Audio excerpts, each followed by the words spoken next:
평생을 기도하며 살았고 산전수전 다 겪으며 신앙의 성숙기에 접어들었다고 자부했는데 왜 내 인생은 지금 이토록 처참한 막다른 골목에 서 있는 걸까요?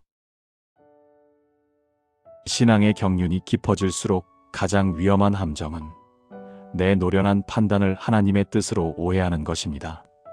기도로 포장된 당신의 선택, 그 이면을 들여다봐야 합니다.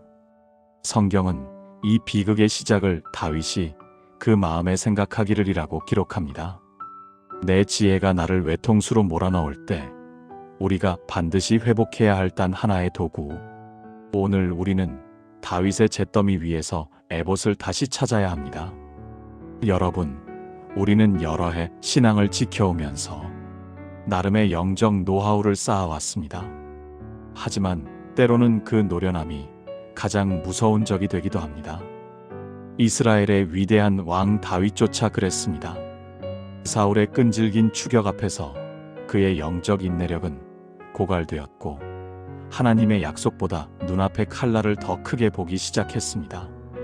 그는 하나님께 묻는 대신 자신의 생각이라는 가짜 신탁을 따르기로 합니다. 결과는 참혹했습니다. 가족과 소유를 모두 잃고 부하들에게 돌팔매질을 당할 위기에 처한 시글락의 잿더미. 이것은 단순히 한 개인의 비극이 아니라 하나님 없이 내린 인간의 꾀가 도달할 수 있는 필연적인 막다른 골목입니다. 오늘 이 영상을 통해 내 인생을 가로막고 있는 내 생각의 정체를 파헤치고 다윗이 붙들었던 에봇의 비밀을 함께 나누고자 합니다. 우리는 흔히 큰 시련이 닥칠 때만 영적으로 무너진다고 생각합니다. 하지만 진짜 위기는 지칠 때 찾아옵니다. 다윗을 보십시오. 사울의 끈질긴 추격은 다윗의 영적 인내력을 바닥나게 했습니다. 그때 성경은 다윗의 아주 위험한 변화 하나를 포착합니다. 사무엘상 27장 1절, 다윗이 그 마음에 생각하기를이라는 구절입니다. 이전까지 다윗은 어땠나요?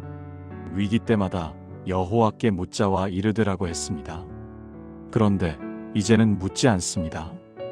대신 생각합니다. 인생의 성숙기에 접어든 우리도 마찬가지입니다. 이 정도 문제는 내 경험으로 해결할 수 있어. 지금은 기도보다 대책이 시급해라는 판단이 서는 순간 우리 안에서도 영적 일식이 시작됩니다. 주석가 매튜 헨리는 이 장면을 두고 아주 뼈아픈 지적을 합니다. 다윗이 하나님과 상의하지 않고 자신의 두려움과 상의했다는 것이죠. 하나님의 약속인 기름 부음보다 당장 내 목을 겨누는 사울의 칼날이 더 커 보이기 시작한 것입니다. 하나님께 묻지 않고 내린 결정은 반드시 거짓의 굴레를 만듭니다. 다윗은 살기 위해 블레셋으로 망명했고 아기스 왕을 속여야 했습니다. 동족을 공격한 척 연기하고 그 거짓말을 덮기 위해 무고한 이들을 살육하는 잔인함까지 보입니다. 결국 어떤 일이 벌어집니까? 자신의 동족 이스라엘과 전쟁을 벌여야 하는 소위 외통수에 빠지게 됩니다. 인간의 노련한 지혜가 도달할 수 있는 가장 처참한 막다른 골목입니다. 여러분, 우리가 인생의 노하우라고 믿었던 그 수많은 선택들이 때로는 우리를 더 깊은 수렁으로 몰아넣고 있지는 않습니까? 내 머리를 믿고 움직인 결과가 결국 나를 꼼짝달싹 못하게 만드는 비극. 이것이 바로 하나님을 배제한 내 생각의 결말입니다. 하나님은 이 지독한 불신앙의 굴레를 끊기 위해 시글락의 비극을 허락하십니다. 아말렉의 침공으로 모든 소유와 가족을 잃고 심지어 생사고락을 함께한 부하들에게 돌팔매질을 당할 위기에 처합니다. 모든 것이 잿더미가 되었을 때야 다윗은 깨닫습니다. 내 생각과 능력이 완전히 파산했구나.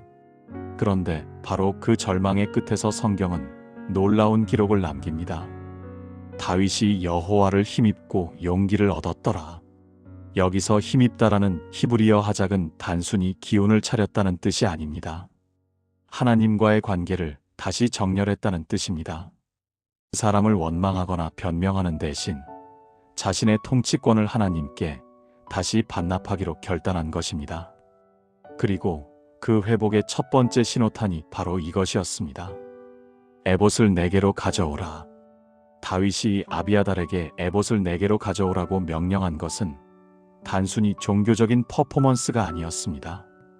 그것은 지금까지의 인생 경영 방식을 완전히 바꾸겠다는 통치 철학의 전면적 수정이었습니다.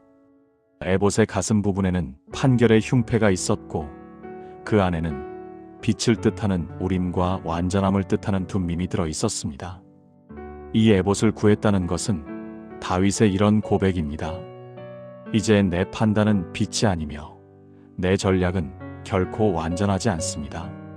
자신의 삶을 하나님의 주권 아래 종속시키겠다는 항복 선언이지요.